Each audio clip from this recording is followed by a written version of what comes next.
ang mga kwento ng pag-ibig, kwento ng buhay at kwento ng pag-asa dito sa Barangay Love Stories. Love Stories.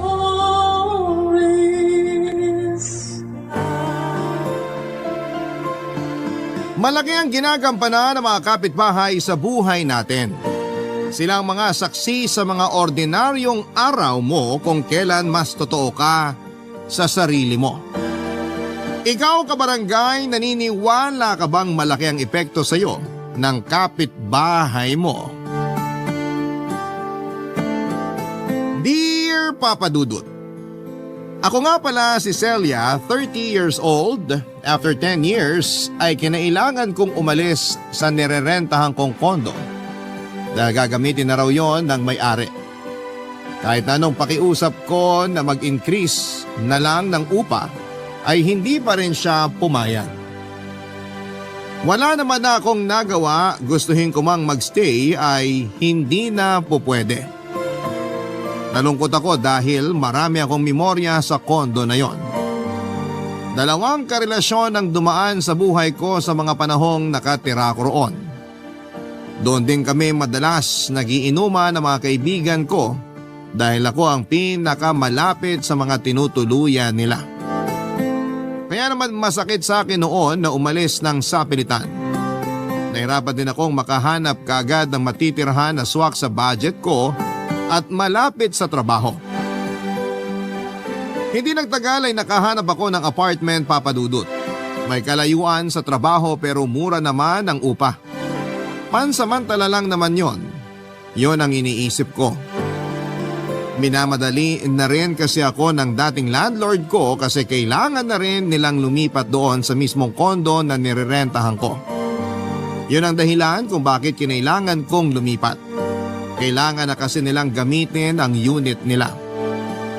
Nakalipat naman ako kaagad at minadali ang pag-aayos ko dahil 2 araw lang ang kinuha kong leave sa trabaho para matapos ang paglilipat ko. Malaki naman ang apartment na nahanap ko. Pero hindi talaga ako masaya, Papa Dudut. Mag-isa ko lang na inasikaso ang lahat. Nilabanan ko ang lungkot at katamaran para matapos na ako. Pahinto-hinto ako noon lalo kapag naaalala ko ang dating kondo na tinutuluyan ko. Alam kong mamimiss ko yon noon lalo na ang mga ka-floor ko na nakasundo ko na at naging kaibigan. Yon ang higit na nagpalungkot sa akin. Panibagong makikilalang kapitbahay at panibagong pakikisama na naman. Nag-overthink ako kaya natigil na naman ako sa pag-aayos. Hanggang sa makarinig ako ng katok sa aking pintuan, Papa Dudut. Si Chrissy ang kapitbahay ko sa compound namin. Kaedad ko lang din siya, Papa Dudut.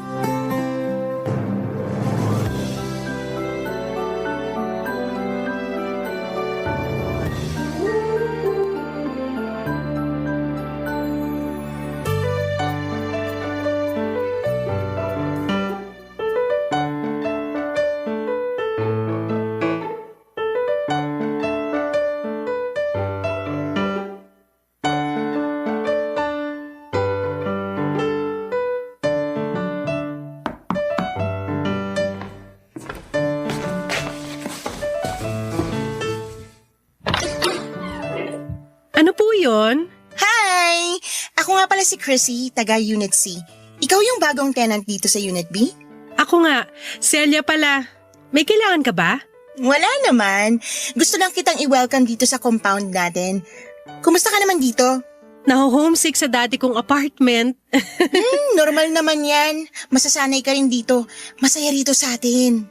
Mas masaya kaya kaysa ron sa dati kong apartment? Ito na ang buhay mo ngayon. Kalimutan mo na yung dati mong apartment. Isipin mo na lang na ex mo yun na toxic para mabilis ka makamove on. Paano ko makaka-move on dun sa dati kong apartment hindi naman yung toxic? Hindi rin naman toxic dito. Pero Alam mo mukhang kailangan kitang kumbinsihin na mahalin tong buong apartment mo. paano mo naman gagawin yan? Kung nakita mo lang yung itsura ng dati kong apartment, may intindihan mo ko. May sarili namang gandang apartment mo. Tingnan mo nga, ang lawak ng space mo. Maganda pa ang tama ng araw dito sa bintana mo sa sala ah. Masarap magkape at magmuni-muni dito ng 2:00 ng hapon tapos nakatulala ka lang sa bintana. Promise! Paano mo naman alam? Kasi itong apartment ko dati eh. Bakit ka lumipat? Siguro ang daming problema sa apartment na to. Sabi ko na mali ang desisyon kong lumipat dito. Ay, walang problema dito. It's not the apartment. It's me. Para ka naman nakipaghiwalay sa apartment na to sa linya na yan. Kailangan ko lang lumipat kasi kasama ko na yung kapatid ko rito. Kailangan namin 2 kwarto eh. Kung ako lang masusunod, ay, hindi ko talaga to bibitiwan. Ganun ako kaklingi sa apartment na to dati. Pero sana naka-move on ka na sa apartment na to ha? Kasi sa akin na siya. Hindi na siya babalik sa'yo. Ay nako, naka-move on na ako. Tanggap ko ng 2 taon lang ang pagsasama namin. Nakakatawa ka naman. Ay, 40 ko magpatawa ng mga namamahay sa apartment nila dito. Sige nga, kumbinsihin mo pa ako kung bakit dapat akong tumira rito. Para hindi na ako mamahay. Magandang bintana mo sa kwarto maliwanag talaga kapag umaaraw. Tsaka, laging may mga ibon sa dirty kitchen mo nakadikit ng kwarto mo. Makikita mo sila tuwing nagigising ka sa umaga. Kaya, kung ako sa'yo, bili ka ng bird seeds para lagi ka nilang dalawin sa umaga. Noted dyan. At kung kailangan mo na makakasama dito sa apartment mo habang namamahay ka, nasa kabilang unit lang ako. Kumato ka lang, sasamahan kita magkape rito. Tumulala tayo sa bintana mo tuwing 2:00 ng hapon. Habi ko pa namang tumulala. Magkakasundo tayo dyan. Nabuhay ako para tumulala. May kape ako rito. Baka gusto mong simulan ng tumulala. Nako, gusto ko sana kaso paalis na rin ako eh. Makiki-birthday ako sa kapatid ng ex ko. Ay, baka magkaroon kayo ng second chance ha? Uy, hindi na uy. Yung ex ko na yun ang nakasama ko rito sa apartment mo. Nag-live-in kami tapos nung hiniwalayan niya ako, lungkot-lungkutan ako rito. Hindi ako makatulog. Para ako namamahay bigla. Tinuring mo sigurong tahanan ng ex mo. Kaya ka namahay nung nawala siya. Correct. Ay, gusto talaga kita makatsikahan ngayon kaya lang kailangan kong pumunta sa birthday ng kapatid ng ex ko. Kailangan ba talaga? Bakit ka pupunta? Para ipakita sa kanya na pantay na ang kilay ko. Thank you, 3D microblading na hulugan. Kung gusto mo lang pumunta para may patunayan sa kanya, wag na lang. Papatunayan ko na lang sa'yo na masarap ako magtimpla ng kape. Halika, samahan mo ko. Bigyan mo pa ako ng dahilan para magstay dito. Sige na nga, mapilit ka eh. Welcome back sa iyong ex-apartment! Pumasok na si Chrissy sa apartment ko, Papa Dudut. Pinagmasdan niya ang kabuuan ng bahay. Napansin ko ang pagngiti niya at pagsilay ng lungkot sa kanyang mga mata. Siguro kasi naalala niya na minsan ay naging masaya siya sa apartment ko. Pero kailangan na yung magwakas, Papa Dudut. Kaya naman para makaiwas siya na maging malungkot ay inaya ko na siya sa kusina para ipagtimpla ng kape. Nagkwentuhan kami pansamantala tungkol sa mga niluluto nilang dalawa ng ex niya. Marami pa siyang ibang nagkwento tungkol sa ex niya. Nakinig naman ako dahil yon ang paraan ko para kahit papaano ay makalimutan kong malungkot din ako. Dahil sa pamamaalam ko sa dating kondo ko. Noong natapos na akong magtimpla ay inaya ko na siyang bumalik sa sala para doon higupin ang kape, Papa Dudut. Natuwa siya sa kape na tinimpla ko. Yon daw kasi ulit ang unang beses na may nagtimpla sa kanya ng kape mula nung huling beses na ipinagtimpla siya ng ex niya. Ramdam ko kung paano siya magkwento. Meron pa rin siyang pagmamahal sa ex niya. O pwede rin na baka dahil nanunumbalik lang ang mga ala-ala noong pumasok siya sa apartment ko. Iniba na rin niya ang topic nung makahalata na siyang puro tungkol na lamang sa ex niya ang binibida niya. Nag-share siya sa akin ng mga masasarap na kainin malapit sa area namin at mga laundry shop dahil mukha raw akong hindi naglalaba. Natuwa akong kausap si Chrissy, Papa Dudut. Masayahin siyang tao at alam kong makakatulong siya para masanay na ako sa bagong apartment ko. Naisip ko na si Chrissy ang pwedeng maging daan para ma-inlove na rin ako sa bagong tinutuluyan ko. Mula noon ay naging magkaibigan na kami. Tuwing may oras si Chrissy ay dinadalaw niya ako sa apartment ko. Lagi ko siyang pinagtitimpla ng kape at sabay kaming tumutulala sa bintana sa sala. Totoo ang sinasabi niya. maganda ang pasok ng liwanag sa bintanang yon. Pagdaan ng mga araw, kahit papano'y nabawasan na ang lungkot ko. Naisip ko na maganda rin naman ang pagbabago. At maganda rin nakahanap ako ng kaibigan sa katauhan ni Chrissy.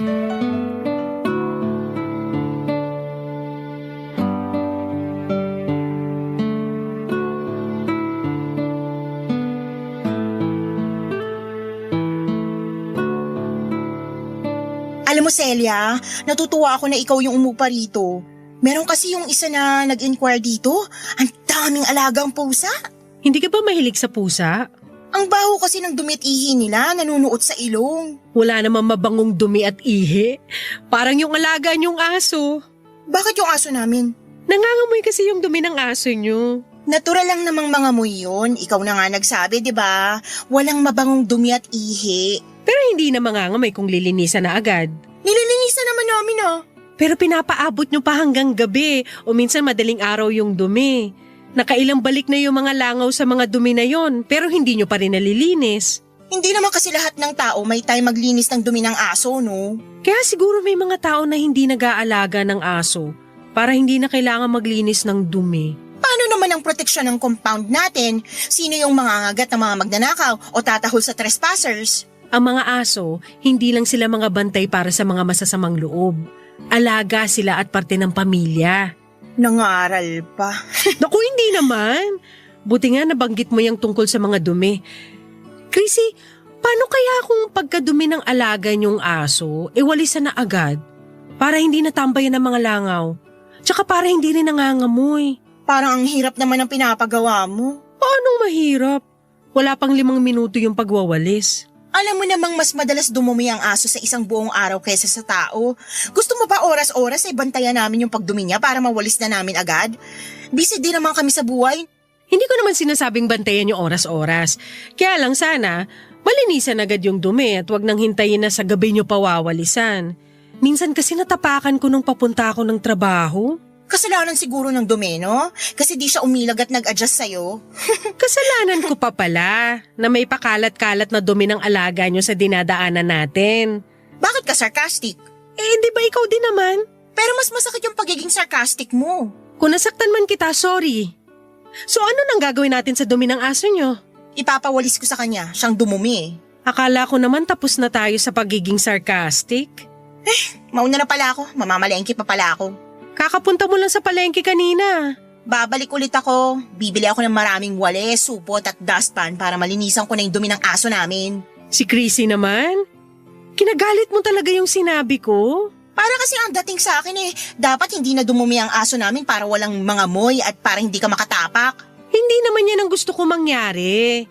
Gusto ko lang na sana regular yung paglilinis nyo ng dumi ng aso nyo para malinis naman tayo rito sa compound natin. Alam mo, kabago-bago mo rito pero kung umasta ka, kala mo ikaw yung tagapagmana nitong compound eh. Hindi ko na lang po sinagot pa si Chrissy Papadudut. Alam kong nagdamdam siya at hindi ko naman balak saktan siya. Hindi ko rin naman alam na sensitive siyang tao.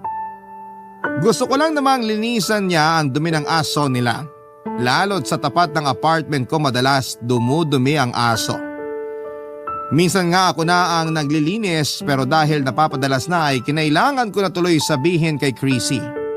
Akala ko naman ay tatanggapin niya ng maayos ang sinasabi ko. Pero hindi pala. Nagmadali na siyang umalis at iniwan na lamang ang pinagkapihan niya sa mesa.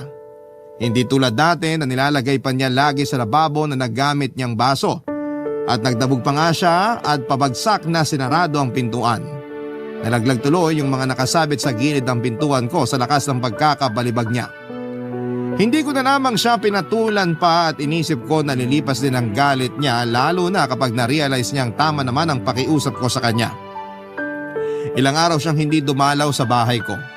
Hindi katulad dati na halos araw-araw ay nakasilip siya sa bintana ng apartment ko para papasukin ko siya. Sa pagdaan ng mga araw ay napansin kong iniiwasan ako ni Chrissy. Kahit ang mga simpleng ngiti at pagbati ko sa kanya sa tuwing nakakasalubong ko siya ay hindi na niya sinusuklian pa. Lagi siyang nagkukunwaring busy o kaya ay hindi niya ako nakita kahit halos kaharap ko na siya. Hindi naman ako nagpapaapekto at alam kong kailangan lang din niya ng oras para maproseso ang nararamdaman niya. Maski ang kapatid niya ay hindi na rin ako pinapansin pa. Hindi katulad dati na madalas akong binabati nito. Mula nung nagkatampuhan kami ng kapatid niyang si Chrissy ay hindi na rin niya ako pinansin pa. Ang maganda lang sa nangyari sa amin ay lagi nang malinis ang daanan namin dahil lagi nang winawalisan ni na Chrissy ang dumi ng aso nila. Nawala na mga langaw sa paligid namin. Natuwa ako roon, sana lang magkaayos kami ni Chrissy dahil hanggat maaari, Papadudot ay ayokong may nakakaaway ako, lalo na ang kapitbahay ko. Barangay Love Stories. Barangay Love Stories. Naging mailap pa rin si Chrissy sa akin sa pagdaan ng mga araw, Papadudot. Hindi ko na rin naman pinagpilitan pa ang sarili ko sa kanya. Hindi ko naman yun ugali. Ako na rin minsan ang umiiwas lalo na kapag nararamdaman kong sisimangot na siya sa tuwing makakasalubong ko. Napadalas na rin ang pagkukulong ko sa bahay para lang maiwasan siya. Ewan ko ba, parang ako yung nakaramdam ng hiya sa mga nangyari sa amin. Gusto ko lang naman sabihin na hindi ako komportable na hinahayaan nilang langawin at matapakan ang mga dumi ng aso nila.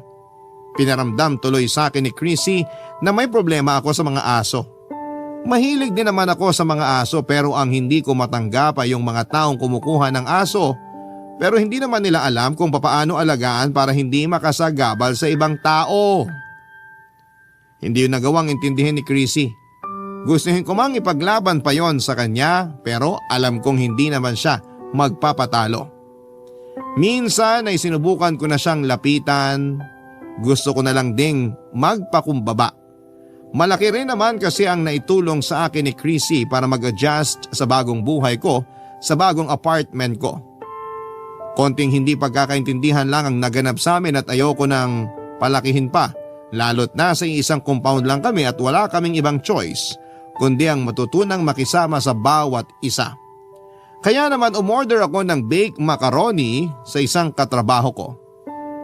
Hindi ako maalam sa pagluluto kaya umorder na lamang ako ng pagkain para peace offering para kay Chrissy. Hindi naman pumalya ang pagkain para pag-ayusin ang dalawang kampong may tampuhan. Na-excite akong kumatok sa pintuan ni Chrissy at sa unay walang sumasagot. Inulit ko pa ang pagkatok. Doon ako pinagbuksan ng kapatid niya. Hinanap ko si Chrissy at agad naman itong tinawag ang kapatid niya. Makalipas lang ang ilang sandali ay nakaharap ko na nga si Chrissy at nakita ko pa rin sa mukha niya na hindi pa rin siya okay sa akin, Papadudot.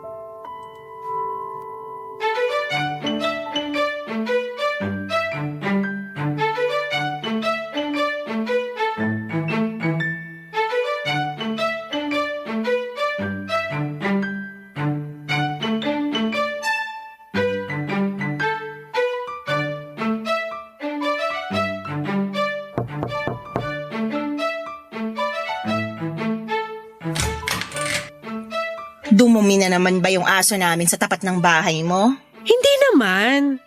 Thank you pala sa paglilinis ng dumi ng aso mo. May choice ba ako? Pinilit mo ako eh. Para rin naman sa ikalilinis ng compound natin yun. Ano bang kailangan mo? Gusto lang kitang kumustahin. Busy. May iba ka pa bang kailangan? Umorder pala ako ng baked macaroni sa katrabaho ko. Pumunta ka lang dito para i-flex yung baked macaroni na yan? Bakit hindi mo na lang i-post yan sa Facebook mo, no? Kailangan sa personal pa talaga i-flex. Hindi ko naman pinaflex. Gusto ko lang ibigay sa'yo. Bakit? Peace offering. Para bati na tayo. Hindi ako kumakain kapag may tomato sauce. Hindi ba? Eh bakit dati kinain mo yung spaghetti na in-order ko? Nag-take out ka pa nga kasi sabi mo masarap. Dati yun, iba na ngayon, no? Nagbabago rin ang panlasa ng tao. Baka magbago ulit kapag natikman mo tong baked mac ng kaopisina ko. Walang tumanggi rito kahit sino. Masarap kasi talaga. Kunin mo na. Bakit mo ba pinagpipilitan sa akin yung baked mac na yan? May laso niyan, no? Aminin mo na! Ipapahula ko talaga to. Walang ganun, Chrissy. Ikaw naman. Namiss lang naman kitang kausap. Namiss ko rin yung lagi kang dumadalaw sa akin tuwing hapon. Sino bang may kasalanan kung bakit hindi na ako dumadalaw sa'yo? Huwag na lang natin pag-usapan para hindi na tayo mag-away. Okay na yun. At sa tingin mo, okay na agad yun sa akin? Masyadong maikli ang buhay para pahabain natin yung galit sa puso natin. Yan ang sabi ng pastor ko. Nakakapagtaka. Nagsisimba ka pala? Awat na tayo sa away, Chrissy. Matatanda na tayo. Ako na tong lumalapit para makipag-ayos sa'yo. Dapat lang naman na ikaw makipag-ayos sa akin, no? Ako ba may kasalanan? Hindi naman ah. Yung aso ko naman. Huwag ka na rin magalit sa aso mo. Patawarin mo na rin siya. Hindi naman niya alam na mali ang dumumi kung saan-saan. Masarap ba talaga yung Bake Mac na yan? Pinakamasarap sa lahat. Pwedeng ilaban sa ibang bansa. Walang halong lason? Tomato sauce at pagmamahal lang ang halo nito. Huwag ka matakot. Sige, okay na tayo. Talaga? Nakapaghugas ka naman ng mga pinagkainan mo, no? Oo, bakit? Good. Kainin na lang natin yan sa apartment mo. Ayaw mo bang kainin nyo na lang dalawa ng kapatid mo to? Sumabay kang kumain sa akin para alam ko kung totoong walang lason yan. O sige na nga.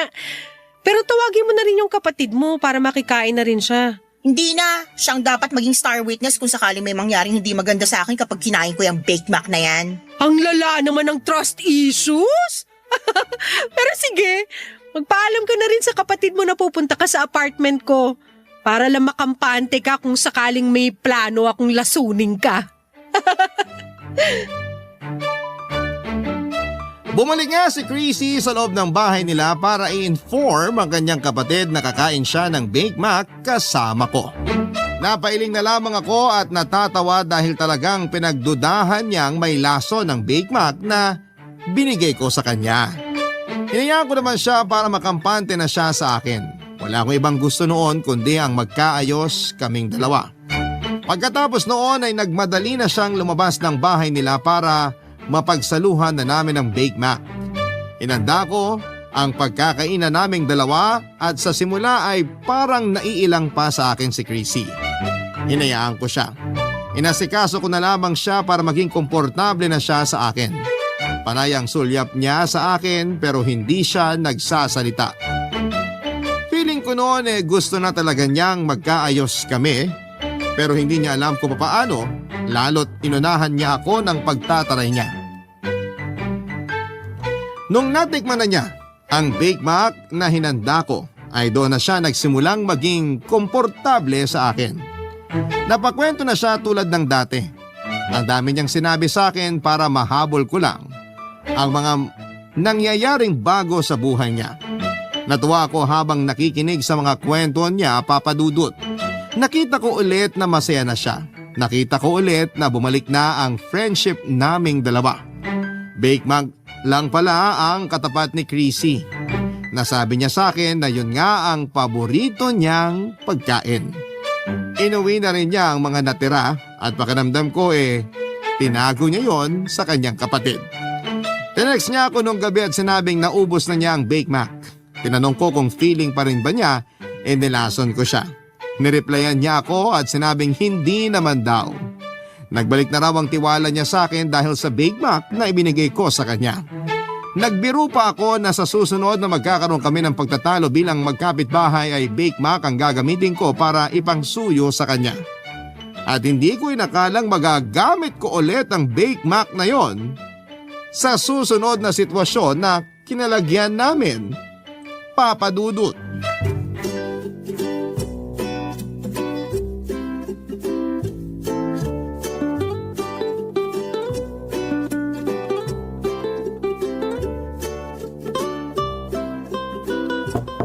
Chrissy, andyan ka ba? Oh, Celia! Kailangan mo na ba yung hiniram kong kawali mo? Nakababad pa kasi sa tubig eh. Hindi ko matanggal yung bakas ng tusino. Idaan ko na lang mamaya pag nahugasan ko na ha. Ay, hayaan mo na. Meron pa naman akong extra na kawali. Kung gusto mo sa inyo na yan. Luma na rin naman eh. Yayamanin, namimigay ng kawali. Bakit ka nga napadaan? Umorder ulit ako ng Bake Mac sa kaopisina ko. Na naman? Kasi kailangan niya ng pera para sa birthday ng anak niya. Kaya napabili ako ng wala sa oras. Sa birthday nga ng kapatid ko, subukan kitang bentahan ng sobra naming paracetamol. Pagkakitaan naman kita minsan. Che, regaluhan na lang kita ng Bake Mac sa birthday mo. Promise. O ito na, kunin mo na to. Sure ka ba? Parang ang dami naman itong Bake Mac. Gusto mo hati na lang tayo? Di ko rin naman mauubos to kasi nasobrahan na ako kanina sa tosino. Dalawa yung in-order ko. Isa sa akin tsaka isa sa inyo. Ang bait mo naman, hoy! Hindi pa Pasko pero pinaparanas mo na sa amin ng Noche Buena. Thank you, ha? Walang anuman. Alam ko, Bake Mac ang nagpapaganda ng mood mo eh. Mula nga nung binigyan mo ko ng Bake Mac, naging positive na ako sa buhay. Talaga ba? Naku, sakto. Kasi may sasabihin sana ako sa'yo. Ano yun? Kasi ano eh. Yung exhaust fan nyo, Anong meron sa exhaust fan namin? kasi nakatutok direkta yung buga ng exhaust fan nyo sa dirty kitchen ko. Eh, yung aircon ko sa kwarto sumasagap ng hangin mula sa dirty kitchen ko. Kaya ayun, Diretsahin mo na ako. lahat ng amoy ng niluluto nyo nasasagap ng aircon ko sa kwarto. Alam nga namang hindi namin gamitin. Kami naman ang mga angamoy niyan. Pero kasi nangangamoy talaga sa kwarto, lalo na kapag nagigisa kayo, nagluluto ng isda. Kumakapit kasi yung amoy sa mga damit ko at sa mga dingding ng kwarto. Ang selan mo naman. Nung una, yung dumi ng aso namin yung problema mo. Tapos ngayon, pati yung amoy ng niluluto namin. Hindi ko na alam kung saan lulugar, Celia. Binubuga nga kasi nung exhaust nyo, yung dumi o baho mula sa kusina nyo papunta sa akin. Ako naman na nakakasagap ng amoy na tinatanggal nyo sa bahay nyo. Gets? Magreklamo ka sa landlady natin, wag sa akin. Kinausap ko na yung landlady natin. Nalaman ko na ikaw pala nagpagawa ng exhaust. Kaya ang sabi niya, ikaw din daw dapat ang magpaayos.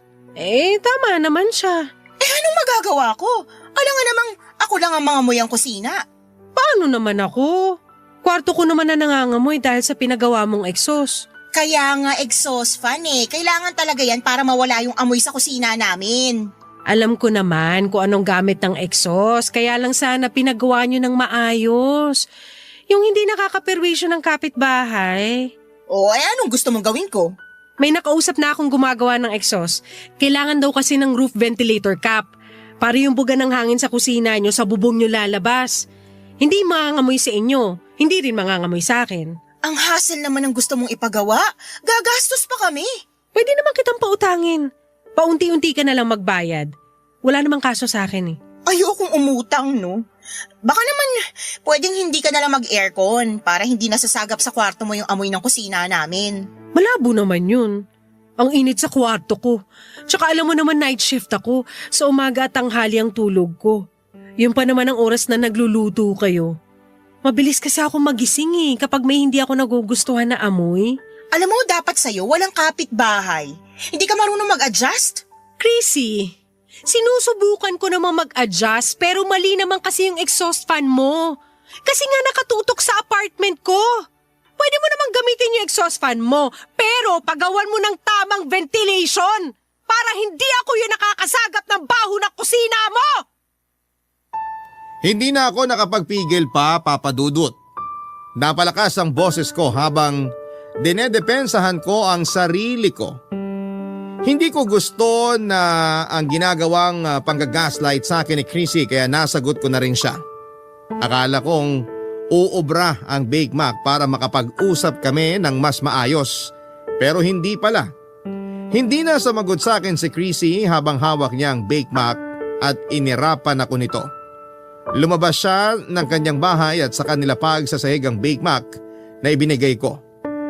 Saka nagmarcha papasok ng loob ng kanilang bahay. Hindi niya ako nilingon o tinignan man lang bago pumasok. Pero pinaramdam niya sa akin ang pagdadabog niya. Pabagsak pa niyang sinarado ang pintuan. Lumabas ang kanyang kapatid at sinamangutan din ako. Mukhang mabilis na nakapagsumbong si Chrissy. Kinuha ko na lang ang Bake Mac at saka nagmadaling pumasok sa loob ng kwarto. Muli ay nagkaroon kami ng alitan ni Chrissy. Nahiya na rin ako lumabas ng bahay dahil panay ang paninig niya kapag alam niyang nasa sala lamang ako at maririnig ko ang boses niya. Patuloy pa rin siya sa paggamit ng exhaust nila sa kusina. Mas tumindi pa nga ang amoy ng mga niluluto niya. Nagluto siya ng tuyo at ibang mga malalansang isda na kahit mababad sa kumukulong mantika ay malansa pa rin. Paulit-ulit din ang paggamit niya ng mantika sa pagluluto, kaya halo-halo na yung amoy kapag lumalabas sa exhaust niya. Mas matindi tuloy ang kapit ng amoy na yon sa kwarto ko. Gusto ko na sanang magreklamo sa landlady ko, kaya lang ay baka mas lalo lang kaming magkaroon ng alitan ni Chrissy. Gusto ko pa rin magkaayos kami. Pero hindi ko na alam kung kailan willing makipag-usap si Chrissy sa akin ng panahong yon, Papa Dudut. Barangay Love Stories. Barangay Love Stories. Ilang buwan na ang lumipas pero hindi pa rin kami nagkakaayos ni Chrissy. Ang masakit pa ay hindi pa rin niya pinapagawa ang exhaust niya. Kahit na hindi ako naka-aircon noon ay pumapasok pa rin ang amoy ng kusina nila sa kwarto ko. Napadalas na tuloy ang tulog ko sa sala para lang makaiwas sa amoy. Kaya lang sa sala naman ay nangangamoy ang dumi ng aso nila. Hindi na muling naglilinis si Chrissy ng dumi ng aso nila, Papa Dudut. Hinahayaan na lamang niyang hanggang gumabi at nakakainis lang dahil yung aso nila sa tapat pa ng pintuan ko nagdudumi. Nakakaramdam na ako noon ng inis. Pero hindi ko pa alam ang gagawin at masyadong sensitive si Chrissy kapag pinupuna ang mali sa kanya. Yon ang napansin ko, parang hindi siya marunong mag-adjust sa ibang tao. Kahit ang kapatid niya ay hindi rin ako kinakausap at minamalditahan din ako. Nakausap ko na ang isang kapitbahay namin at tulad ko ay may problema rin sila sa ugali ni Chrissy. Pero mas pinili na lang daw nilang manahimik dahil gumaganti itong si Chrissy. Kaya mas lalo ako natakot na lumapit sa kanya dahil baka kung ano pa ang gawin niya. Sa Facebook ay madalas siyang nagpaparinig tungkol sa akin. Alam kong tungkol yon sa akin dahil naka-hashtag pa ang Bake Mac sa bawat parinig niya kahit na wala namang kinalaman ang Bake Mac sa post niya. Hindi ko na lang din pinatulan pa. Hinayaan ko na lamang hanggang sa isang araw ay bigla na lamang niya akong blinak sa Facebook. Talagang pinersonal na niya ang paglapit ko sa kanya para ayusin ang exhaust nila. Isang araw ay meron siyang ginawa na hindi ko na nakayanan pang tanggapin. Pinuntahan ko siya sa kanilang apartment at doon ay hinarap ang kalokahang ginawa niya sa akin.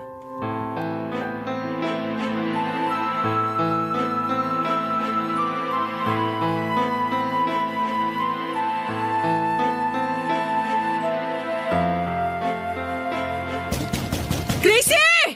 Buksan mo tong pintuan niyo! Chrissy! Ano bang problema mo? Gusto mo bang gibain tong pintuan ko, ha? Magpaliwanag ka sa akin! Eto na naman po si babaeng kailangan lagi ng paliwanag. Diyos me, umay! Huwag mo akong dinadaan sa ganyan, ha? Hindi na ako natutuwa sa'yo! Bakit? Sa tingin mo natutuwa ako sa'yo? Pag-usap tayong dalawa! Hindi na makatarungan tong ginagawa mo! Pinalagpas ko na yung mga dumi ng aso mo sa tapat ng pintuan ko. Hinayaan ko na rin magbuga na mabahong hangin ng exhaust fan nyo. Oh, edi thank you, kamahalan. Isang malaking karangalan na nag-adjust ka sa dumi ng aso at kusina ko. Kailangan ko ba tanawin to bilang utang na loob? Tapos ganyan ka pa kung magsalita? Hindi talaga uso sa'yo mag-adjust, no? Kapag nasasabihan ka na mali, gumaganti ka? Anong klase pag-uutak ka meron ka? Alam mo, wala akong time makipag-diskusyon sa'yo. Mag-usap tayo! Pupuno na ako sa'yo! Ano na naman ba kinakagalit mo? Ano na naman bang irereklamo mo ngayon? Marami bang banyo mo? Ako na naman ba may kasalanan? Marami ka bang labahin ngayon? Ako pa ulit ang may kasalanan? Bakit mo sinabi sa mga nagde-deliver ng parcel na patay na ako? Ah, yun ba? Hindi yata kami nagkaintindihan eh. Bakit kailangan mo sabihin yun sa kanila? Kailangan ko ang mga parcel na yon! Ayaw na nilang i-deliver dahil sinabi mo matagal na akong patay sa mga rider! Anong klase pag-uutak kayang Chrissy? Ginawa naman nilang literal yung ibig sabihin ng patay. Gusto ko lang iparating sa kanila na para sa akin, patay ka na. Hindi ka na nag-e-exist sa buhay ko. Ganun lang kasimple. Mali ko ba kung ginawa nilang literal? Silang may mali. Laging mali ang ibang tao, no? Pero ikaw ang perfect mo? Hindi ka pwede magkamali? Mali naman kasi sila talaga. Bakit nila ginawang literal yung sinabi ko? Sinabi mo sa kanila na i-cancel ng account ko kasi may gumagamit para ang scam ng mga rider? Paano mo to didepensahan ngayon, ha? Aba, malay ko ba kung may gumagamit ng account mo para manloko ng riders? Talamak pa naman ngayon yung ganyan. Nakakaawa yung riders. Sinabi ko lang yon para makapag-ingat sila. Talaga ba, Chrissy? Baka naman sinabi mo yun dahil sa galit mo sa akin. Pwede rin. Talagang ganyan ang ugali mo, no? Ayaw mo na magbago? Magbabago lang ako kapag alam kong may natatapakan na akong tao. Ilang beses mo na akong tinapakan! Mala-teleserye naman ang linya mo na yan. Hindi ako nakikipagbiroan sa'yo! Hindi rin ako nakikipagbiroan sa'yo. Ang hirap mong maging kapitbahay! No wonder kahit yung nasa kabilang unit, ayaw ka rin kausapin dahil sa kagaspangan ng ugali mo! Nabigla si Chrissy sa mga sinabi ko. Hindi na rin kasi ako nakapagpigil pa. Ang mga parcel ko na pinakancel ni Chrissy ay mga kailangan ng tatay ko para sa pagpapagamot niya. Yun lang naman ang hinihintay kong dumating bago ako umuwi sa probinsya namin para personal ko yung dalhin. Sinubukan kong tawagan ng rider para ipa-deliver ulit sa akin pero na-cancel na raw yon at wala na siyang magagawa pa. Sinubukan kong i-order ulit pero aabutin muli ng 2 linggo bago makarating sa akin dahil galing pa yon sa ibang bansa. At pre-order yon. Hindi ko sinabi yon kay Chrissy dahil mas nauna yung galit ko sa kanya. Mangiyak-ngiyak akong pinaliwanag sa nanay ko ang nangyari. Mas lalo akong naiyak, lalo't naramdaman ko ang lungkot sa boses ng nanay ko.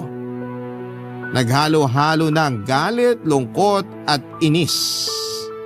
Hindi ko kayang patawarin si Chrissy sa ginawa niyang ito sa akin. Ang masakit pa ay hindi man lang niya nakitang mali ang ginawa niya. Kaya naisip ko na rin gumanti sa kanya. Baka sakaling makaramdam siya. Baka sakaling maintindihan niya ang pinanggagalingan ko. Hindi na ako pumayag na ako lang ang gagawa niya ng masama. Handa na rin akong labanan siya. Sa tuwing dumudumi ang aso niya sa tapat ng pintuan ko ay nililipat ko yon sa tapat ng pintuan nila. Pinasarhan ko rin ang exhaust fan niya mula sa dirty kitchen ko. Kaya hindi na niya yon magagamit pa para magbuga ng hangin mula sa kusina niya. At ang pinakahuli ay kinausap ko rin ang mga nagdi-deliver ng parcel niya para sabihing scammer siya. Nabantuloy siya. Nakarating ito sa kanya at narinig ko na lamang ang malakas na pagkatok niya sa pintuan ko. Hindi ko kagad yon binuksan para sumakit ang kamao niya. Nang magpasya na akong pagbuksan siya ay nakita ko ang mukha niya na namumula na sa galit kasing pula ng kamao niyang napagod sa kakakatok papadudot.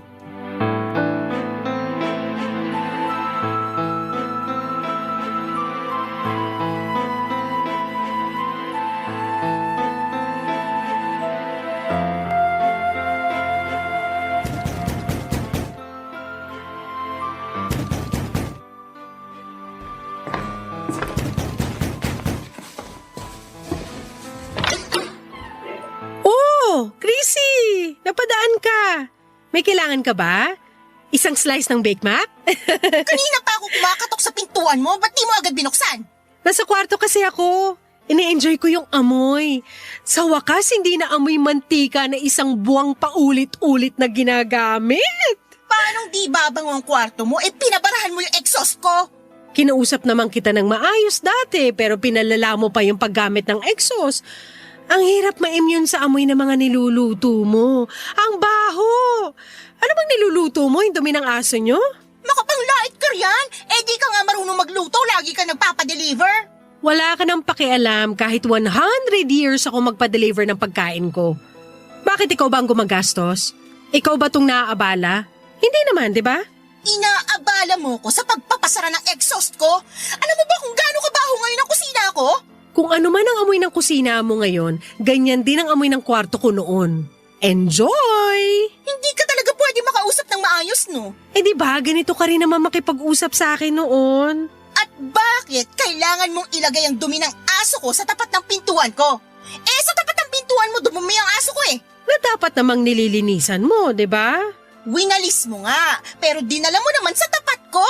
Kung maayos kang kapitbahay, sana pagkawalis mo, dinakot mo na para itapon sa basurahan. Pwede mo namang hiramin yung dustpan ko Bakit ako nadukot hindi ko naman aso yan. Kala ko ba pet lover ka? Oo, pet lover ako. Hindi ko naman sinasaktan ng aso mo sa tuwing dumudumi siya sa pwesto ko. Wala naman siyang alam dun. Kaya binabalik ko lang sa'yo yung dumi. Kasi mas may isip ka kaysa sa aso mo. Alam mo na dapat responsibilidad mo ang dumi ng aso mo. Tamad ka lang kamo na magwalis ng dumi ng aso. Ano bang tamad? Winalis ko naman ang dumi ng aso mo. Winalis mo papunta sa akin. At least winalis, diba? Pati mga parcel ko pinakailaman mo. Mabuti na banggit mo yan. Parang proud ka pa sa ginawa mo sa mga parcel ko ah. Proud ka rin naman na pinagmukha akong patay sa mga nagde-deliver ng parcel ko. Ang liit na bagay nung ginawa ko sa'yo kumpara sa ginawa mo sa akin. Sinabi mo sa riders na scammer ako. Nakakasakit ka ng loba. At ako, hindi ba ako nasaktan nung sinabi mo sa riders na patay na ako? Malay ko ba kung seseryosohin nilang sinabi ko? At malay ko rin ba kung seseryosohin nilang sinabi ko tungkol sa'yo? Hindi ka talaga magpapatalo, no? Kailangan mo talagang gumanti. Sino ba sa atin ang naunang gumanti? Ikaw naman, di ba? Nananahimik ako rito pero sinagad mo ang pasensya ko. Napaka-arte mo. Hindi ka lang napagbigyan sa mga gusto mo, gumanti ka na bigla. Aba, sabihin mo yan sa sarili mo. Ikaw to nagsimula ng gulo. Maayos ako nakiusap sa'yo tungkol sa aso at sa exhaust mo pero anong ginawa mo? Pinalala mo lahat. Mula ngayon, patay ka na talaga sa akin. Wag na wag lang ako matsyempohan ng mga nagde-deliver sa'yo dahil hindi mo magugustuhan ang sasabihin ko sa kanila. Huwag ka mag-alala. Hindi na ako magpapadeliver dito sa bahay. Diretso na agad sa opisina dahil dun walang demonyong kapitbahay na katulad mo. Naka-demonyo ka dyan, akala mo anghel ka? Nagmumukha akong anghel kapag natatapat sa'yo dahil sa kasamaan mo. Umayos ka ha? Kabago-bago mo rito pero kung umasta ka, kala mo ikaw ang nagpaparenta? Ikaw nga, tagal-tagal mo na rito pero hindi mo rin alam ang tama at mali. Eh di ikaw na ang perfect, ikaw na ang magaling makisama. Magaling talaga ako makisama. Hindi katulad mo. At mula ngayon, magkalimutan na tayo. Kalimutan mo na rin ang Bake Mac na pinangako ko sa birthday mo. Tse!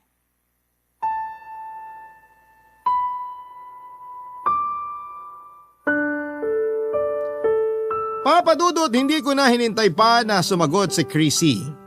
Tinalikuran ko na siya at pinagbagsakan ng pintuan. Doon ako naka-feel na tamang ginawa ko at kailangan kong maiparamdam sa kanya ang ginagawa niyang mali sa akin noon. Hindi ako nagpasindak sa kanya. Kahit na ilang beses siyang nagparinig sa akin noon ay hindi ko na siya pinansin pa. Mas lalo tuloy siyang nagalit. Pinagpatuloy ko lang ang ginagawa ko.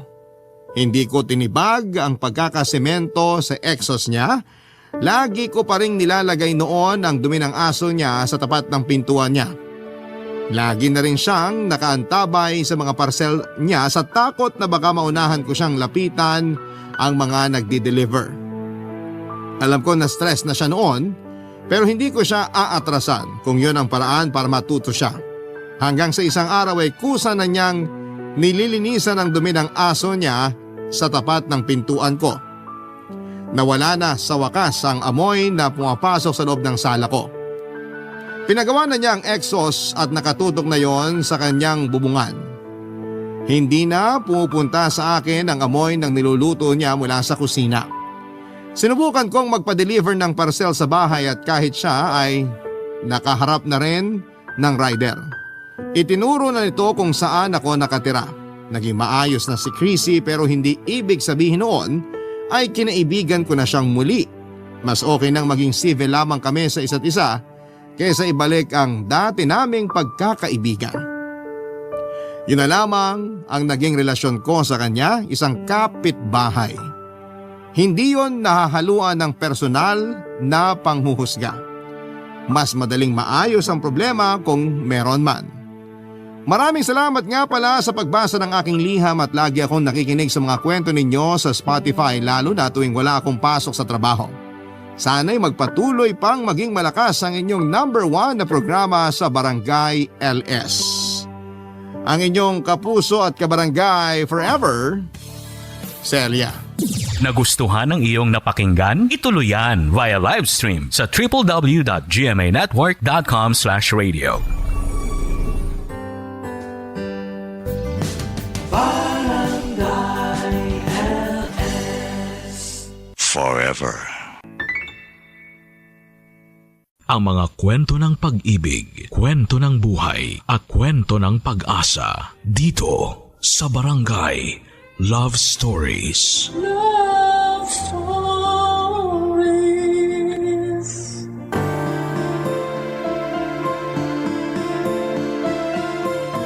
Ang tunay na pagkakaibigan ay higit pa sa simpleng tawanan at kwentuhan.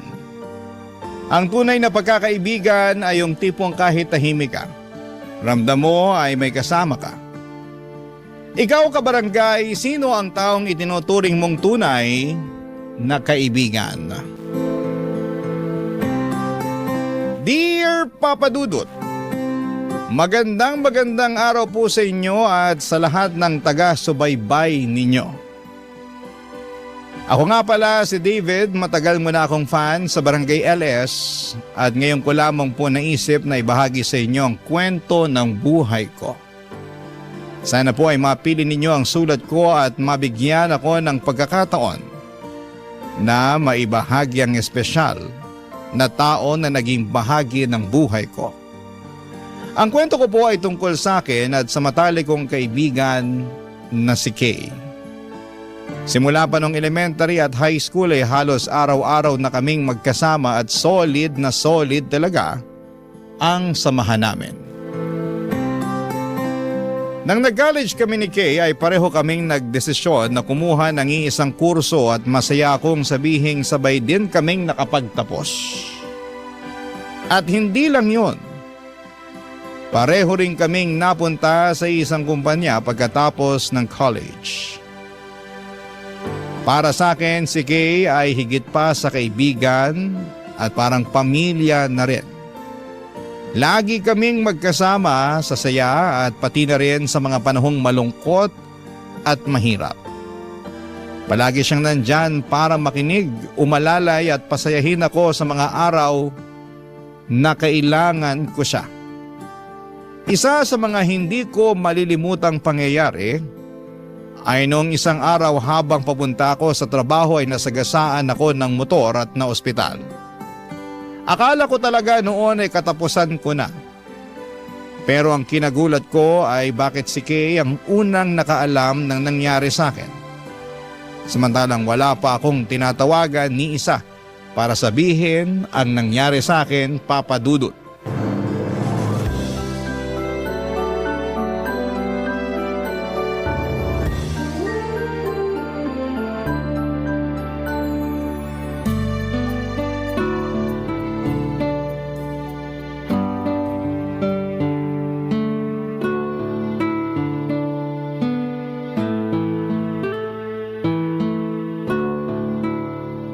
Alam mo ikaw, mukhang ulyaning ka na.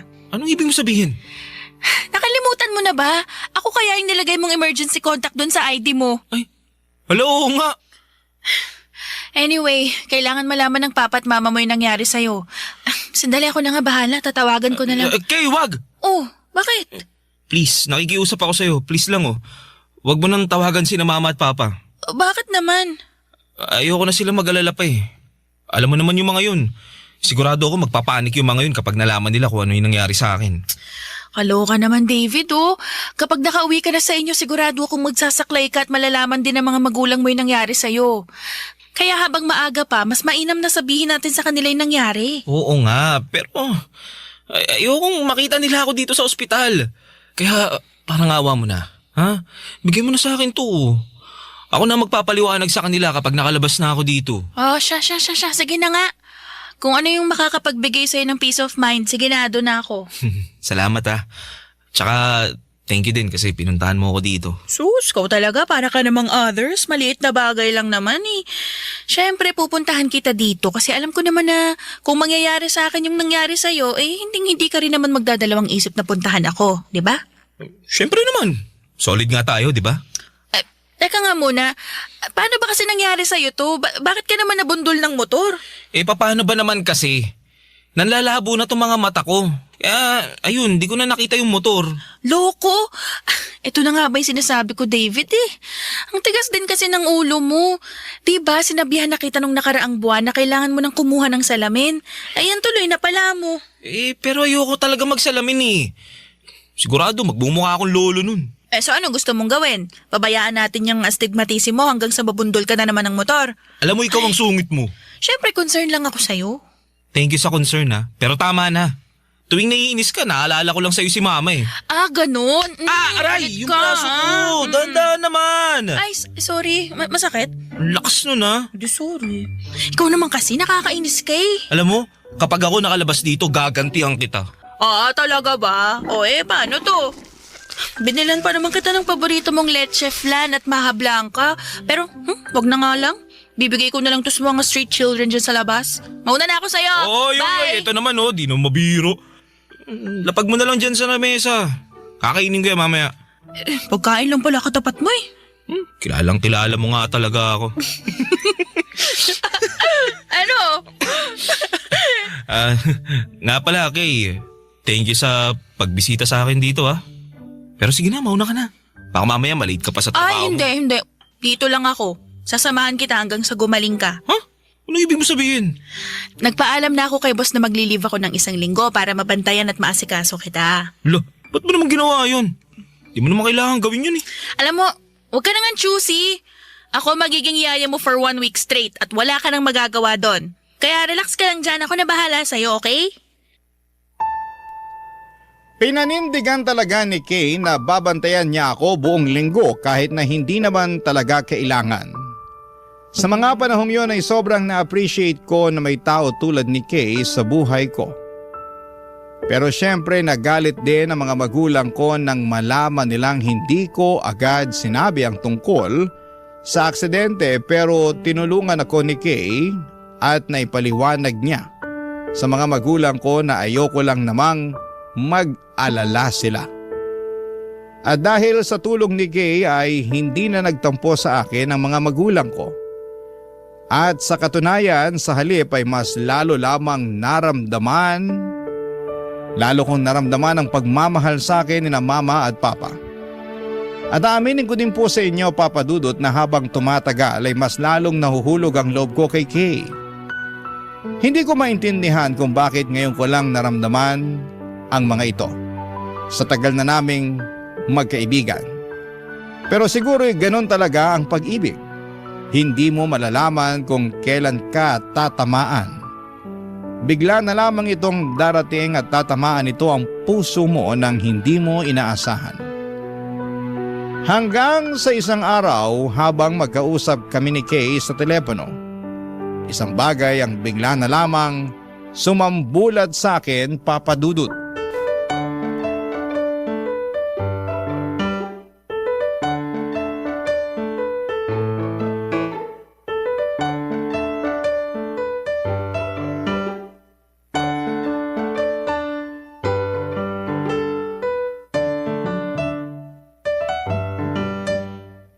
Siya nga pala, David, may papakilala ko sa'yo, Alex, babe!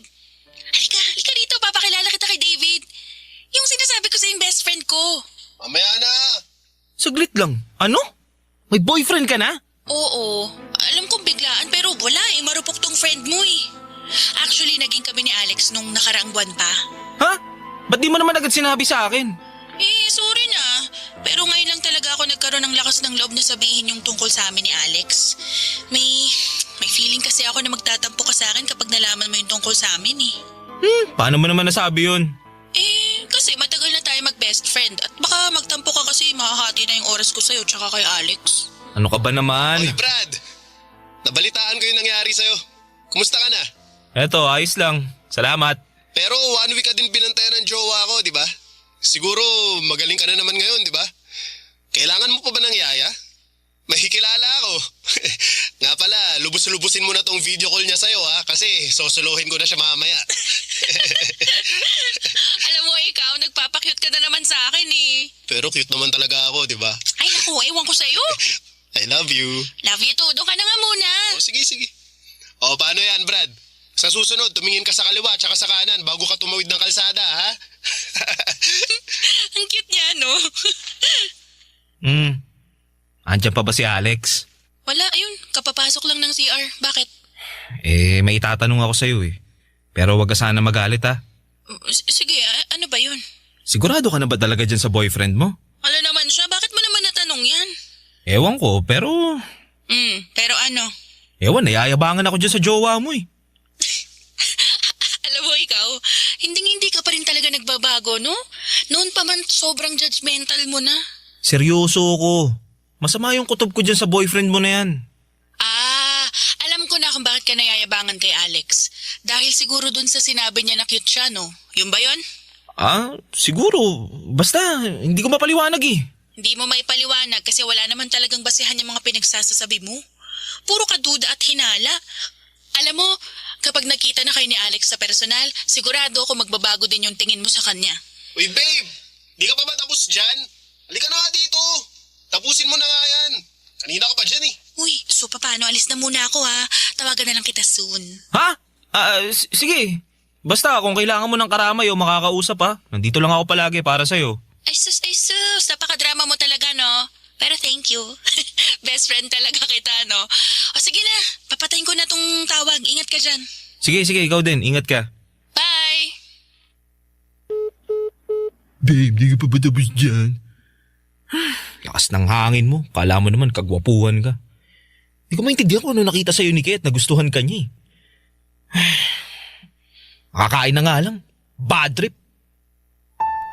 Aaminin ko po sa inyo na sobrang inis na inis ako kay Alex noong araw na yon. Ramdam ko yung yabang niya sa video call, yung tipong parang nangaasar.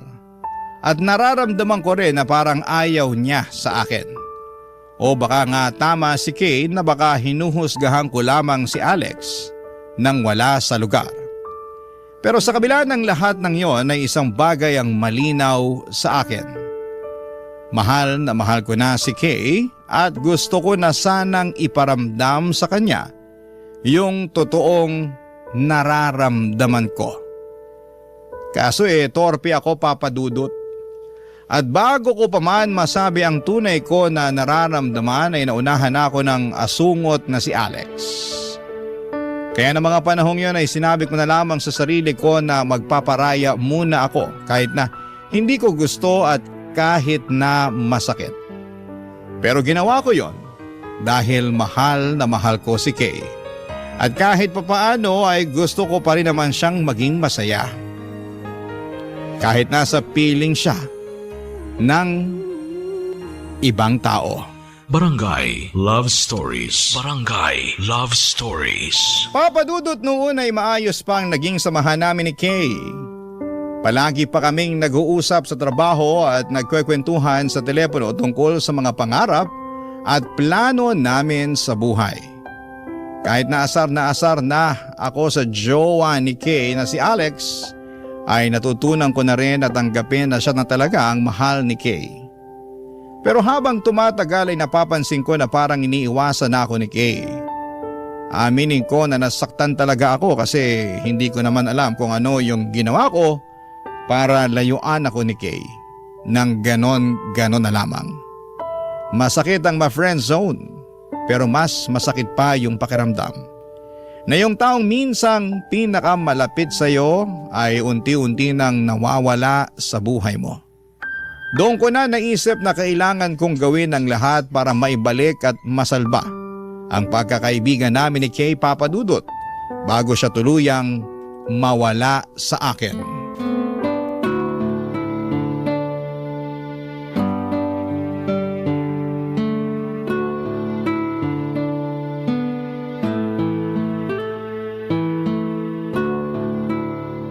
Kay?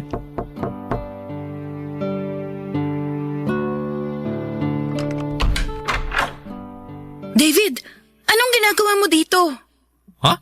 Bakit? Bawal na ba akong bumisita ngayon? Hindi naman sa ganun, pero please lang, nakikiusap ako sa'yo. Umalis ka na muna. Huwag ngayon, parang awa mo na. Sandali nga lang. Bakit ba nagkakaganyan ka ha? May problema ba? Pwede ba? Sumunod ka na lang. Papunta na dito si Alex. Uy, ano naman ngayon? Kilala niya naman ako ha. David, tatapatin na kita. Ayaw ka ng jowa ko. Yun na nga ba sinasabi ko eh. Siya ba ang dahilan kung bakit mo ako iniiwasan? Oo. Pero bakit? Kasi pinagseselosan ka ni Alex. Pero Kay, alam mo naman sa sarili mo na wala tayong ginagawang masama. Hahayaan mo na lang ba na basta-basta na lang masisira yung pagkakaibigan natin dahil lang sa lalaking yon? Kung tutusin naman walang basehan yung pagsiselos niya sa akin eh. David, please lang. Ayoko ng gulo kaya umalis ka na lang. Hindi. Dito lang ako. Aantayin ko yung Alex na yan at ako mismo magpapaliwanag sa kanya na wala siyang dahilan para magselos. David, hindi mo alam kung paano magalit si Alex. Kaya kung ayaw mong mapilayan, nagmamakaawa ako na umalis ka na lang bago ka pa niya makita. Alam mo kung anong hindi ko maintindihan? Kung bakit ka nagpapadala dyan sa jowa mo eh. Mas may pinagsamahan tayo, Kay. Kung tutusin, hindi pa nga nag-iisang taon simula nung nakilala mo yung Alex na yan eh. Pero masisisi mo ba ako? Mahal ko si Alex eh. At isa pa, ikaw ang best friend ko, David. Dapat ikaw tong mas nakakaintindi sa akin. Uy, ano yung gusto mong maintindihan ko? Kung bakit mo ako nilalayuan para dyan sa Alex na yan? Kay naman eh. Hindi kita nilalayuan, David. Talaga ba? Ilang linggo mo na nga ako iniiwasan tsaka hindi kinakausap eh. Kailangan ko lang talaga ng mas marami pang time para maipaliwanag kay Alex na wala siyang dapat ikaselos sa'yo. At kapag nangyari yun, pinapangako ko sa'yo na babalik na yung dating sigla ng friendship natin. Kaya nga ako na yung kakausap dyan sa jowa mo. Para hindi ka na mahirapan. O, tingin mo magiging okay lahat kapag ginawa mo yan, ganon? David naman, ilang beses ka na namin pinag-awayan. Nagdududa siya na may namamagitan sa atin. Pambihira. Ibang klase din naman talaga yan eh, no? David, alam mo, mahal kita bilang kaibigan, alam mo yan. Pero mahal ko rin si Alex. Kaya parang awa mo na, wag mo na akong pahirapan. Umalis ka na lang muna, okay? Promise, tatawagan kita mamaya. Yun na nga yun eh. Naiinis ako kasi hindi ka naman talaga dapat nahihirapan. Ano ba nakita mo dyan sa Alex na yan at patay na patay ka sa kanya? Diyos ko, dyan na si Alex. Kotse niya yun eh. David, please lang, magtago ka na, umalis ka na nga. Sige na nga. Pero tatawagan kita mamaya. Oo na, alis! Sa totoo lang ay sobrang nainsulto talaga ako noong araw na yon. Ang haba na ng pinagsamahan namin. Ang dami naming napagdaanan tapos ay nagawa niya akong ipagtabuyan dahil lang ayaw ako ng boyfriend niya. Para sa akin ay sobrang unfair noon. Nagbigay na ako ng espasyo, nagparaya na ako pero bakit ako pa rin yung nasasaktan ng ganito? And deep inside, alam ko rin na labag sa loob ni Kay ang ipagtabuyan ako. At nagagawa niya lamang yon kasi mahal niya si Alex. Kasi kung gusto niya talaga akong mawala sa buhay niya ay matagal na niya akong blinak pero yon ang isang bagay na hindi niya nagawa. At ayun na nga papadudot, umabot kami sa puntong kahit ayaw ni Alex. Nagkaka-text pa rin kami ni Kay. Nagchat-chat at nauuwi pa sa palihim na pagkikita. Nagtiis ako kasi ayokong tuluyang mawala si Kay sa buhay ko. Mas pinili kong kumapit sa kung ano pang natitira sa amin. Kahit ako na lang yung nasasaktan sa bandang huli, papadudot.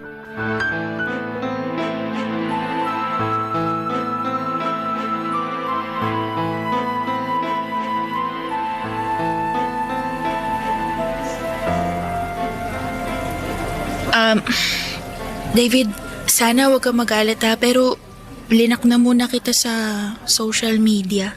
Ano? Bakit mo naman ginawa yun? Hiningi na kasi ni Alex yung password ko sa mga account ko eh. Binigay mo naman.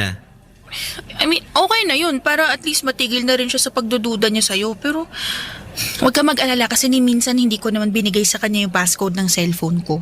At tulad ng nakasanayan natin, mag-text ka na lang para hindi niya tayo mahuli. Ano yan? Humihinga-hinga ka pa? Ayos ka lang? Ano pa ba? May magagawa pa ba ako?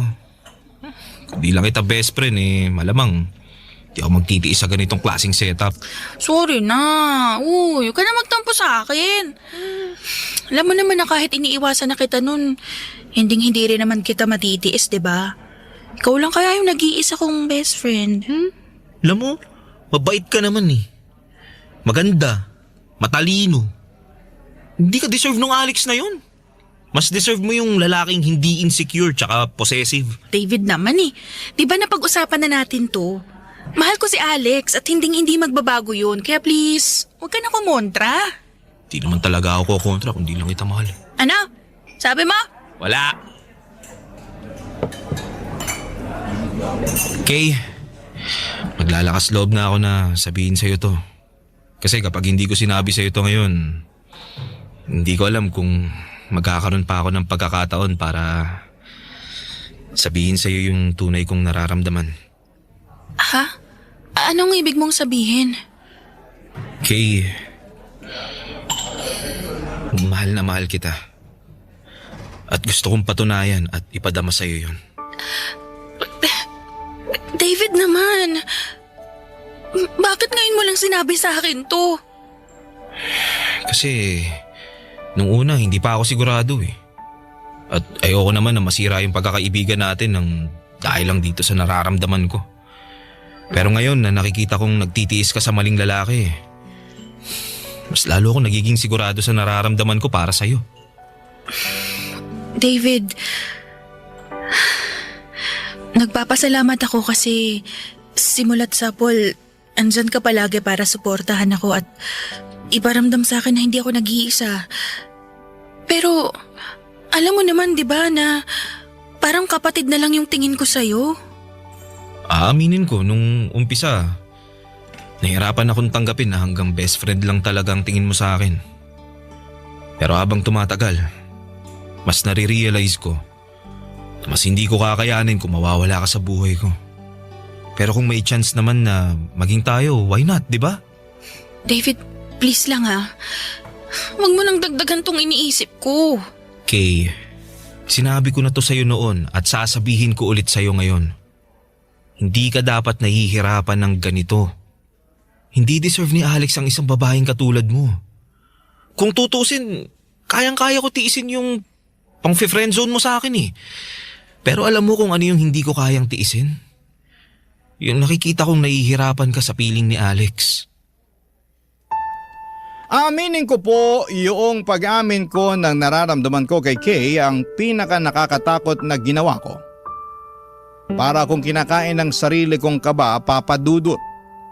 Pero noong araw na yon ay hindi ko na talaga napigilan ang sarili ko. Ang tagal ko na kasing bit-bit yung nararamdaman ko at naisip ko na kung hindi ko pa sasabihin, baka hindi na ako magkaroon ng lakas ng loob para sabihin ang tunay ko na nararamdaman. Gusto ko lang maging totoo kahit na isang beses lang. Pero pagkatapos kong umamin ay bigla na lang nagiba ang lahat. Umiwas na talaga si Kay at hindi na nagre-reply. At parang nawala na yung closeness namin ng tuluyan. Nalito ako at nasaktan at hindi ko na maintindihan kung saan ako nagkamali. Umabot pa ako sa punto na naisip ko na sana ay hindi ko na lamang sinabi ang tunay kong nararamdaman. Sana nakontento na lamang ako sa palihim na pagkikita namin. Kasi kahit masakit at least noon ay hindi pa ako ganito kalayo sa kanya. Papadudot ngayon parang ako na lang yung naiwan, nag-iisa, bit-bit ang damdaming hindi ko na alam kung paano ko haharapin o saan ko ilalagay. Papadudot. Barangay Love Stories. Barangay Love Stories. Pagkalipas ng ilang linggo ay bigla namang umikot ang mundo ko. Parang nangaasar talaga ang tadhana kasi isang araw ay nag-text si Kay at tumawag pa. Doon niya inamin sa akin na higit pa sa best friend ang turing niya sa akin at mahal niya rin daw ako. Grabe. Sobrang saya ko nang narinig ko yon.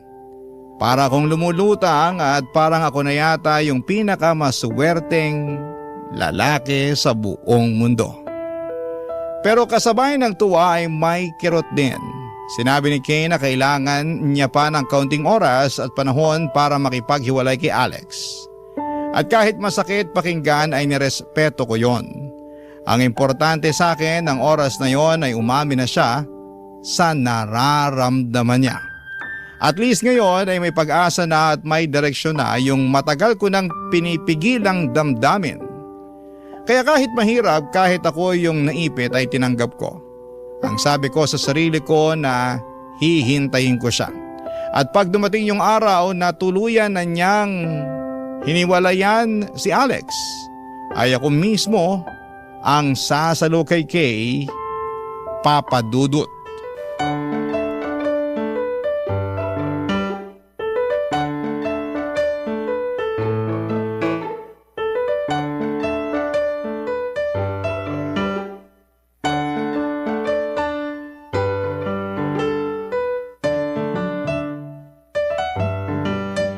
Kay!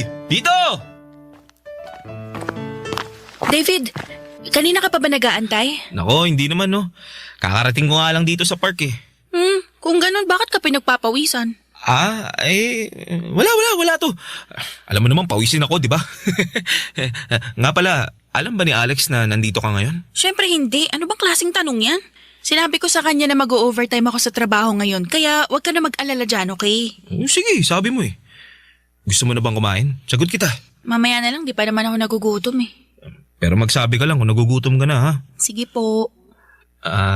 Nga pala, Kay, totoo ba yung sinabi mo sa akin na mahal mo na rin ako?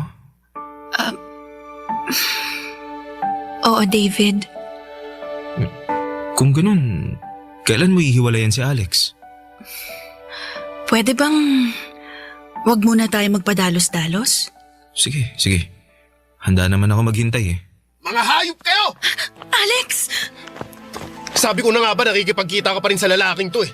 Brad, wag mo sigawan si Kay. Kumalma ka. Ha? Wala kaming ginagawang masama. Hoy, hindi kita kinakausap ah.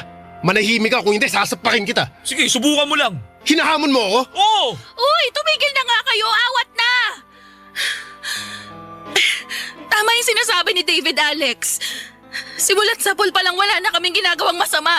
Kung tutuusin, ikaw lang naman tong malisyoso mag-isip eh. Napakadumi kasi niyang utak mo. Eh masisisi mo ba ako? Kung hindi pa kita sinundan, hindi ko malalaman na niloloko mo na pala ako. At para sabihin ko sa'yo, ha? Kung hindi ka lang sana obsessive at possessive, hindi hahantong sa ganito ang lahat ng to. So kasalanan ko pa kung bakit ka nagloko. Pwede ba? Ilang beses ko bang sasabihin sa'yo na minsan hindi kita niloko? Nagawa ko lang naman lahat ng to dahil ayoko masaktan yung feelings mo kahit sakal na ako sa'yo. Nasasakal ka. Kung ganun, maghiwalay na lang tayo para matapos na to. Oo talaga, mas mabuti pa nga. Sige, hiwalayan mo na ako dito ngayon din. Pero eto tatandaan mo ha, hindi na ako bumabalik sa mga ex ko. Ewan ko sa'yo. Bahala ka na sa buhay mo. Hoy! Hoy, saan ka pupunta? Hindi ba tayo tapos ha? Kay, wag mo na siyang pigilan. Napakakitid ng utak. Ako na nga to nag-a-adjust sa kanya, ako pa tong masama. Kaya mo na si Alex. Ito na yung matagal nating hinihintay oh. Hindi mo na siya kailangang pagtiisan. Nandito na ako. Di mo kasi ako naiintindihan, David. Hindi pa ako handa na sabihin sa kanya yung totoo eh. Pero nangyari na. Tadhana na mismo nagsasabi na dapat tayo ang magkatuluyan. Madali lang para sa'yong sabihin yan kasi hindi naman ikaw yung naiipit. Ako! Teka nga lang. Ba't parang hindi ka natutuwa na tuluyan ka ng hiniwalayan ni Alex? May hindi ka ba sinasabi sa akin? David, I'm sorry pero saka na lang tayo mag-usap. Kailangan kong ayusin to. Pupuntahan ko muna si Alex. Gulong-gulo talaga ako ng araw na yon, Papa Dudut. Dahil napakagulo din ni Kay. Ramdam ko na hindi niya pa sigurado kung ano ang talagang gusto niya para sa kanyang sarili. Tila tadhana mismo ang gumagawa ng paraan para kami ni Kay ang magkatuluyan pero hindi ko maintindihan kung bakit parang hindi natuwa si Kay sa mga nangyari. Hindi ko po lubos maintindihan kung bakit kailangan pa niyang habulin si Alex noong umalis ito. Dumoble yung sakit sa puso ko noon at lalo lang nagulo ang isipan ko sa dami ng tanong at alalahanin. Alam ko na si Kay lang ang makasasagot ng lahat ng mga katanungan ko at sa wakas ay mukhang makukuha ko na rin ang sagot ko sa mga katanungan ko. Pagkatapos ng 2 araw ay nag-text siya at sinabi na makikipagkita siya sa coffee shop. na pinuntahan namin noon. At syempre, agad akong pumayag. Sabik na malinawan sa lahat ng mga nangyari noong gabing sinugod kami ni Alex. At para rin sa pagkakataong marinig mismo ang nararamdaman niya.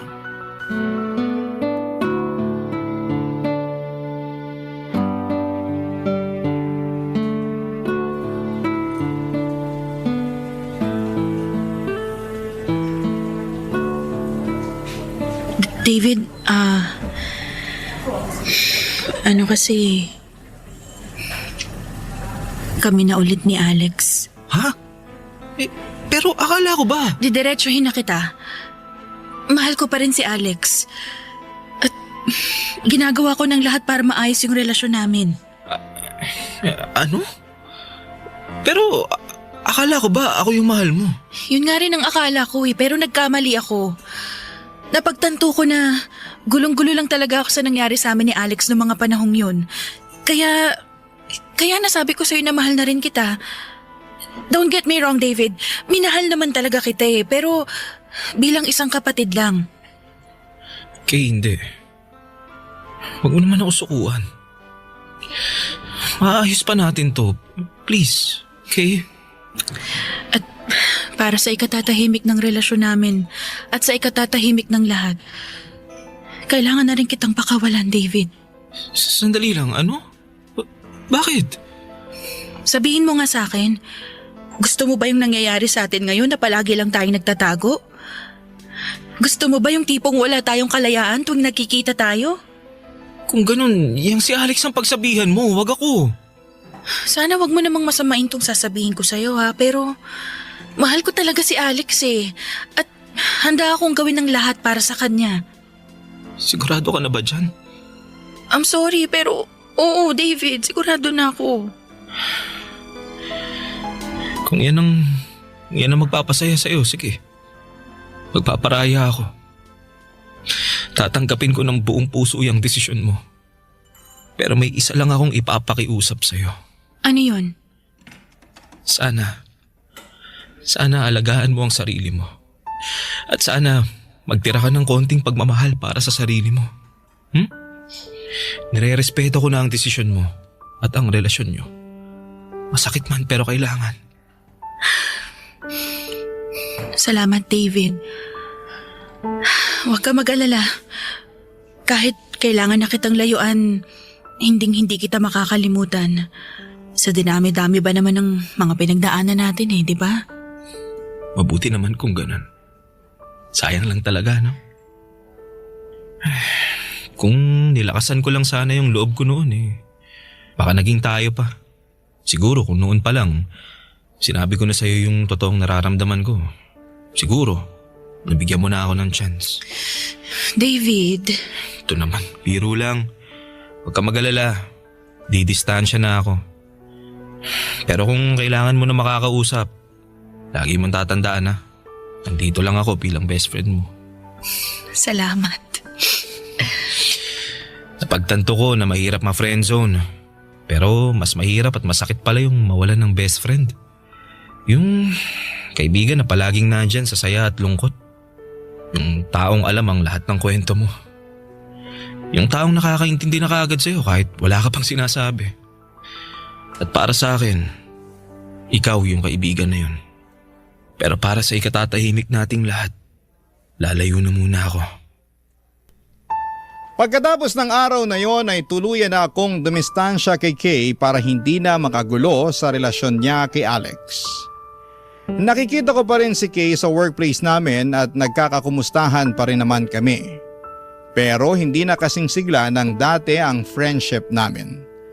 Wala namang kaming sama ng loob sa isa't isa. Pero nakatutok na kasi siya sa love life niya habang ako naman ay nakatutok sa trabaho ko. At okay lamang yon kasi iba-iba naman tayo ng priorities sa buhay.